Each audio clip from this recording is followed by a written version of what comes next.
This IMF story is really interesting this morning. It has recommended, James, I'll start with you.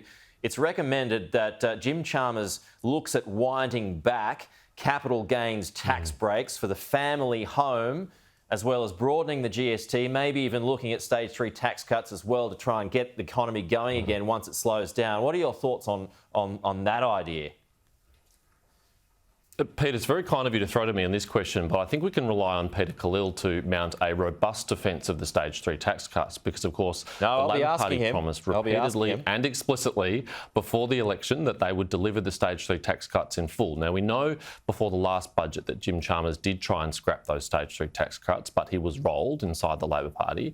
But it does look like he's attempting to go there again. He's done his Kevin Rudd-esque essay in the Monthly, talking about how he's going to personally remake global capitalism. Good luck with that, Jim. And it's very clear the Labor Party is crab walking away from this very clear commitment that they made at a time when Australians are struggling more than ever the cost of living.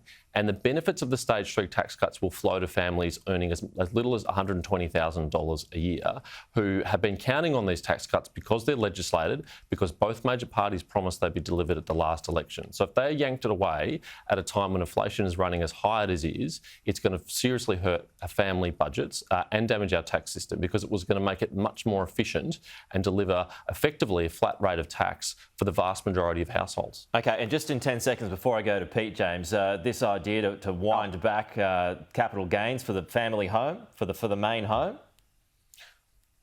I doubt there'd be any appetite for that anywhere in the political system. I mean, it would be outrageous for people's family homes to be taxed. I would have thought that that's what you might say. Anyway, so over to you, Peter Khalil. So are you still committed to stage 3 tax cuts?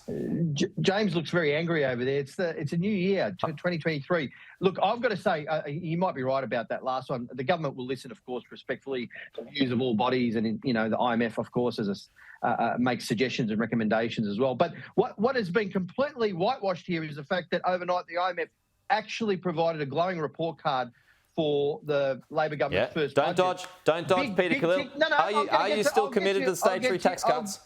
I'll get to your point, Pete. Big ticks on many of the Labor policies we put in place, like expanded parental leave, cheaper childcare, free TAFE places, because it obviously boosts labour supply and addresses critical labour shortage issues. They've welcomed some of these policies, and also importantly, the fiscal restraint that has been shown by the government in the budget, which helps with the inflation challenge. On the tax reform, of course, there's a broader conversation around tax reform going forward. And I'll tell you what we have said very clearly as a priority. This government is saying we're looking at tax reform around multinationals paying their fair share of tax. Yeah. Why should a multinational company pay 5 cents in the dollar where your local cafe owner, your small business owner pays their fair share and gets away with it? Stage 3 tax cuts is something that was discussed in cabinet, as you've been commenting on. Okay, are you still committed? Current policies, there's no change. Well, there's been no change to our policy position, so you could ask the Treasurer leading up to the next budget, but there's been no change at this particular moment. Okay, got there in the end. Peter Khalil, James great. Paterson. Not at this moment. Yeah, no, that can always change.